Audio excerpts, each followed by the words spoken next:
On this edition of FedGov Today with Francis Rose, expect a lot of action across government when the shutdown ends. They have a series of things that they're waiting to do as soon as the government reopens, and that they will start implementing those. And then they've got some that they're going to be staging over the next several months. Former GSA Administrator Emily Murphy on FedGov Today in just a moment. First, though, one DOTIT is the goal for the Transportation Department's Chief Information Officer. He lists processes, people, and products as part of the path to get to that goal. Pavan Padugu, the Chief Information Officer at DOT, will tell you about it on the last FedGov Today TV we recorded before the shutdown. You can watch the show on the FedGov Today YouTube channel anytime, and it's available on our website at fedgovtoday.com. Federal government shutdown's now the longest one in history. When it ends, the employees that go back to the office will find colleagues who never stopped working. Emily Murphy's CEO of Government Procurement Strategies. She's former administrator of the General Services Administration. Emily, welcome. Thanks for joining me. You were saying before we went on the air, you expect that when people come back, they're going to find a lot of folks that were accepted, that have been working the whole time, that are really, really burnt out. Right, Emily? I do, because if you think about it, you've got folks who've been working extra shifts, who've been putting in the extra effort because they needed to, because they're devoted public servants, and that's what they do. And they're going to have been pulling double duty, triple duty for the last month plus. So they're going to be burnt out. They're going to be glad to have their colleagues back, but they're burnt out all the same. And in many cases, those people haven't been being paid either. So even though they were working all these extra hours, they've been dealing with the financial stress and everything that goes along with a government shutdown as well. After the 2019 shutdown, you had folks that stayed on because they were accepted. You had folks that stayed on because they were working from sources of revenue rather than appropriated funds. And then you had some folks that were furloughed. What did that mix look like afterward? And how would you recommend somebody navigate that from a management perspective when this is finally resolved? So I'd say you need to acknowledge it, because you've got a workforce that's coming back in, on day one of it. And GSA is a fascinating case study, because you've got people paid out of the ASF. You've got people who are, completely appropriated. You've got all sorts of mixes of things going on. People who are accepted, people who are not accepted. And being grateful to the people who've been working the entire time and acknowledging that they worked hard, but also being grateful to the people who weren't able to work, because it's not easy to not be allowed to work either. And so just acknowledging that, being human with them, that this has been a tough time, that you're glad to have them back, and that let's get as much as we can, done. And what do you need to make this, day one, the most productive day you can? I know one of the things I really was grateful to Margaret Weichert about when we were coming back in 19, she worked really closely with us to make sure that we got paychecks out right away. So that everyone who missed one got their full paycheck as quickly as possible. And that was, I thought, just a great testimony to her leadership. Yeah, Margaret was on the program on Monday and talked about that exact issue. The things that people thought about were not necessarily the most important things that the rank and file employees that were coming back were thinking about. They were thinking about exactly what you just described. I got bills to pay, and I haven't been able to pay them for the last, in that case, 35 days. And that's what really is weighing on me as I'm coming back to the office.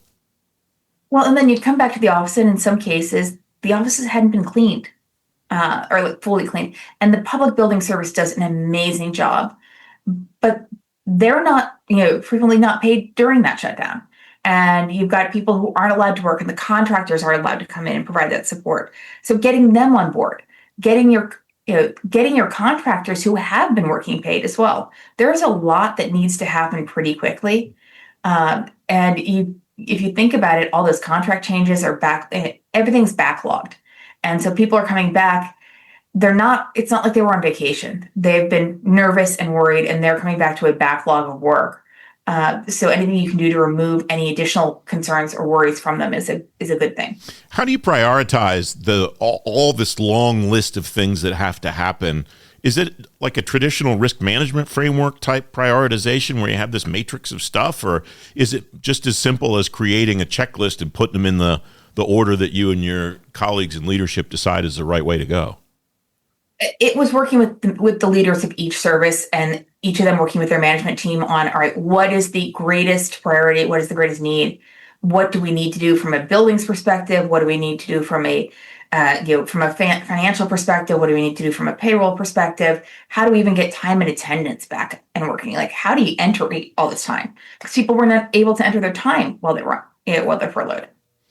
So how do you do all of those things? And so working through that list, but then also realizing you're not going to get 100% right. So having the humility to ask for grace about it also, and say, like, we're trying to do the right thing. Please let us know what we're missing, and we're going to work with you to fix it. You mentioned contractors, and they're just as concerned about this as the employees are. And you're already nodding your head in agreement as I say that statement. What were some surprises in the government to vendor relationships that you maybe didn't expect after the shutdown, but manifested themselves? So I remember having to send out a note, that we were concerned that we weren't going to be able to pay the leases on federal buildings. I think they've done a better job planning for it. There was just no anticipation. So that affects your ability to get a good price going forward. The government seems to be moving towards more of a lease strategy rather than own strategy for a lot of its resources. So that's something to be keeping in mind. How are you making sure that leases are paid in a timely fashion? Cybersecurity, frankly, contracts that lapsed during the time that the government was shut down. How do you put those back in place? How do you deal with extensions? When can you do a short-term extension? When can you do a long-term extension? When do you have to just run into a recompete? Trying to come up with all the support you can there. But if you think about, I'm a big advocate for small business. And I think the Chamber of Commerce came out with some data last week that suggested that about $3 billion a week has been put at risk for U.S. small business federal contractors. So that's a lot of money, and that's a lot of paychecks that those small businesses were potentially not paying to their employees. And that has a trickle-down effect into communities. I still remember there's a Greenberry's on the backside of the GSA building, and the poor franchise holder there would just, you could tell that he was getting nervous every day that the shutdown went on in 19 because people weren't coming in and buying coffee. It affects communities. It affects families. It has long-term effects, and it'll be really, I think we're all going to be thrilled to see it resolved. You mentioned a couple of effects a few moments ago directly for the government vendor relationship. Are there rules or policies for figuring out how to deal with that, when to reimplement or reinstitute contracts that had stop work orders and all that kind of stuff? Or is that is that more art than science, Emily? There's a fair amount of science to it. So, the contracting officer will have to directly reach out to the vendor and tell them to recommence performance. So if you've received a stop work order, you can't just say, all right, the government shutdown's over, I'm going to start working again. You have to wait and hear from your contracting officer. So if I'm a vendor right now, one of the things I'm keeping in mind is, at what point in time can I reach out to my contracting officer? And how fast can that happen? And there is some process to that, but I don't want to say it's all science. There's a little bit of art in it, but these are professionals who've done this many, many times. The challenge being it's a smaller workforce this time also. So the workload per contracting officer is going to be higher. And that's where I wanted to go next, Emily. Your agency doesn't look the same as it looked in 2019 when the shutdown ended. What's the potential impact of that, both size and capacity? Yes, there are a lot more automation tools that are available, but it sounds like a lot of the things that you described are not necessarily responsive to automation tools. Well, some of them are, some of them aren't. I mean, one of the things that we implemented when I was there was a mass mod system in the public building service. So you could actually do restart work. You could send that out as a mass notice to contractors. The Federal Acquisition Service has always had that ability in their contracts. But making sure that the workforce, as there have been adjustments, because remember, September 30th was also the end of the fiscal year, but it was for many people the end of the deferred resignation period also. So those employees might be gone, or there may be people who are still on administrative leave or who are going through that. So making the lines of communication are not as clear as they previously were. And contractors have spent the last 6 months trying to navigate that. It's going to be a little tougher, in November than it was in August or September. Yeah, you're right about September 30th with the DRPs, but I've seen a number of people too in the last couple of weeks on LinkedIn who have said, I have a deferred resignation and mine runs out December 31st. So, but I'm already on leave. So this is going to get potentially really complicated over the next couple of weeks, I imagine. And I'll say there were some, at least I know anecdotally, of people who were on the deferred resignation program that was supposed to end on September 30th, but had agencies reach out and say, hey, can we keep you on DRP through the end of the calendar year? Because we can't get everyone processed quickly enough. And then at the same time, agencies have been waiting to do reorganizations.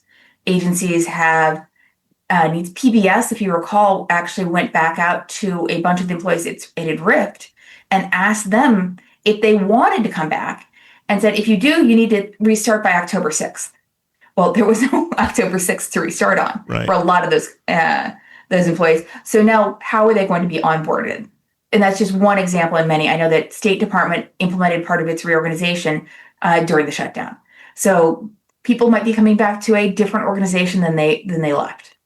What are the implications for that on trying to then establish, all right, we're going to recover from the shutdown and then try to think about how we get ahead of the backlog and then continue to move forward on the agency mission? One thing I will say for the Trump administration is it does not waste any time. It moves quickly. So I suspect that they've been thinking about this all along, that they've been planning for this, and they have a series of things that they're waiting to do as soon as the government reopens, and that they will start implementing those. And then they've got some that they're going to be staging over the next several months.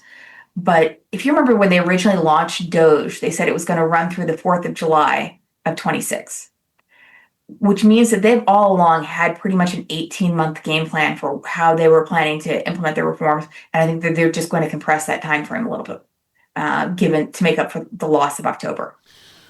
I always really appreciate hearing from somebody who's been through this before, Emily. Thanks for joining me today. Wonderful being with you, Francis. You can read more on today's show page at fedgovtoday.com. The FedGov Today podcast is back tomorrow. One of the Pentagon's biggest issues after the shutdown ends will be getting its contracting base restarted. Former DoD industrial base leader Jerry McGinn will have some insights on tomorrow's FedGov Today podcast. If you don't want to miss that, you can follow the show on Apple Podcasts, Spotify, on the FedGov Today YouTube channel, or on demand at fedgovtoday.com. I'm Francis Rose. I'll talk to you then. Thanks for listening.